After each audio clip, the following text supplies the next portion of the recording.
Kwa muda mrefu nimekuwa nifuatilia tamthilia za Kibongo na zimekuwa kwa kweli zinanisikitisha. Nikiangalia tamthilia za Kibongo nikifananisha na tamthilia za wenzetu. Wenzetu namaanisha Waturuki, wa Korea, watu ambao tunashindana nao. Kwa sababu mwisho wa siku ni macho ya Watanzania ambayo yanaangalia tamthilia za nchi nyingine pamoja na Kibongo. Kama mnavyoelewa, jamaa wametuzidi sana na kila miaka inavyoenda hatusogei mbele. Kwa hiyo nimekuja na vision na mimi siku zote ni mtu wa vision. Kwa hiyo ukiangalia movie zangu kama Nipo Bongo, movie zangu kama Going Bongo, Peponi, Kiumeni, zote zimekuwa zinaleta mapinduzi. Kwa hiyo nilivyokuwa naleta mapinduzi katika tamthilia, obviously ukileta mapinduzi watu wanakuwa wagumu sana. Pamoja na kwamba nilikuwa na hii vision, watu wengi hawakuielewa kwamba tutawezaje kufanya tamthilia ambazo zitashindana na wenzetu. Bahati nzuri nimekutana na engineer Bongolix, mkurugenzi wa Bongolix, ambaye yeye ana vision kama yangu, ana mawazo kama yangu. Kwa hiyo tuka join forces, tukatengeneza tamthilia jinsi vision za wenzetu zilivyo, ambazo zitaweza compete, kwamba no longer series ambazo unashoot tu chumbani sebuleni na story hizo hizo, lakini tumeamua kushoot episode chache. Hii series na episode 6-8, lakini ni episode ambazo zimesimama. Uwezi ukai forward, uwezi ukasema naangalia tu mwanzo mwisho nishajua ulipo. Hapana, ni series ambayo unaifuatilia mwanzo mwisho. Kwa hiyo nimetengeneza hii series ya Nipo Bongo ambayo mimi ndo nilikuwa showrunner, kushirikiana na Bongolix. Na Bongolix ni app mpya ambapo kwa sasa hivi Nipo Bongo itakuwa inapatikana kule exclusively. Ni app ambayo kwa mtazamo wangu najielewa, ina vision ya kuleta mapinduzi ya kweli. Watu wengi sana wanasema wanaleta mapinduzi, lakini ukija kuongeana nao, ukiwapa vision yako jinsi ya kutengeneza vitu properly kama wenzetu wanavyotengeneza, matokeo yake wanakuwa kupokelea tena simu zako, hawajibu tena email zako. Na ndio Tanzania ilivyo, kwa sababu kila mtu tayari ana mfumo wake, ana vitu vyake, kwa hiyo hataki mabadiliko. Kwa hiyo natumaini Nipo Bongo itajaribu kufanya hata watu wengine wafikirie, watengeneze tamthilia zao ziwe tofauti kidogo. Ni mkurugenzi mtendaji wa Bongolix. Tumekuwa na vision ya muda mrefu ya kuhakikisha tunakuwa na jukwaa la ndani ambalo litasaidia film producers, waandishi, waongozaji kuweza kupata soko la kuuza filamu. Na lengo letu sisi ni kutengeneza muundo wa kiuchumi wa kuhakikisha kila anayehusika katika filamu anapata faida. Kwa sababu ukitengeneza filamu ambayo unaweka ubunifu mkubwa na gharama inaongezeka, na gharama ikishaongezeka inakuwa sio rahisi kuweka content hizo kwenye mitandao ya kijamii. Na kusema kweli mifumo hii huwa ni gharama kuiunda, lakini tumeamua kutengeneza Bongolix na maono yetu ni kuhakikisha tunatengeneza jukwaa ambalo linamilikiwa na Watanzania.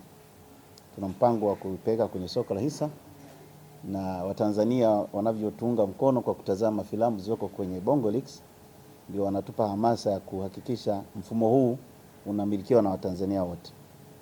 Na lengo letu sisi ni kuhakikisha tunakuwa na uwazi. Tuna modo mbalimbali. Mtu anaweza akatengeneza filamu yake akaja akadistribute kwenye mfumo na tukampa access ya kuona mapato yake.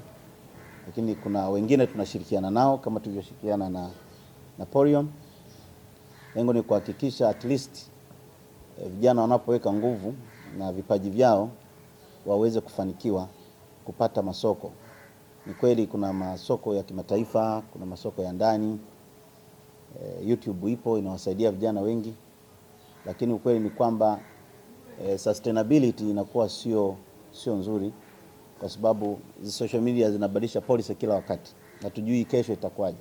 Na sisi tunapounda mfumo huu, lengo lake ni kwamba mtu anaweza akaangalia mwenendo wa kazi zake na kuhakikisha tunawafikia Watanzania wote East Africa na kuexport culture yetu, kwa sababu platform yetu tunataka tujikite kwenye lugha ya Kiswahili. Ukiangalia majukwaa ya kimataifa yamejikita kwenye Kiingereza na kuna majukwaa mengine yamejikita kwenye Kifaransa, lakini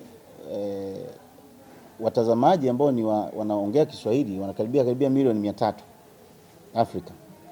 Ni soko kubwa ambalo tunaamini lugha yetu inaweza ikawa ni kinara pia ya kuweza kupeleka elimu kwa njia ya filamu kwenye masoko ya kimataifa. Na lengo letu ni kuhakikisha tunasaidiana na producer, waandishi kuzalisha kazi ambazo ni bora kama alivyozungumza Napoleon, kwa kutumia wataalamu wa ndani ili kuweza kuboost vipaji na kuhakikisha wanatoa kazi ambazo zinaweza zikaangaliwa ndani na nje. Na tunafahamu kwamba digitalization inakuwa kwa kasi. Kuangalia content kwenye TV kunapotea taratibu. DVD ndio hizo zimeshaondoka. Na miaka inavyoenda ndivyo ambavyo Watanzania wengi wanatamani kupata maudhui kwenye simu zao. Ukiangalia Marekani kuna video on demand kama Bongorix zaidi ya 300 Marekani peke yake, na wote wana content.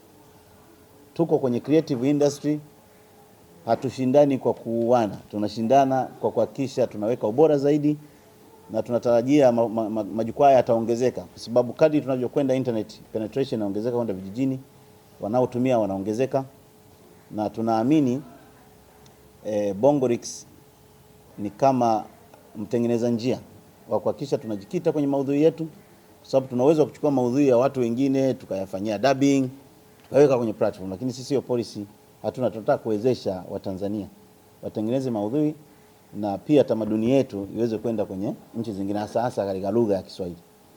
Kwa hiyo ni platform ya ndani.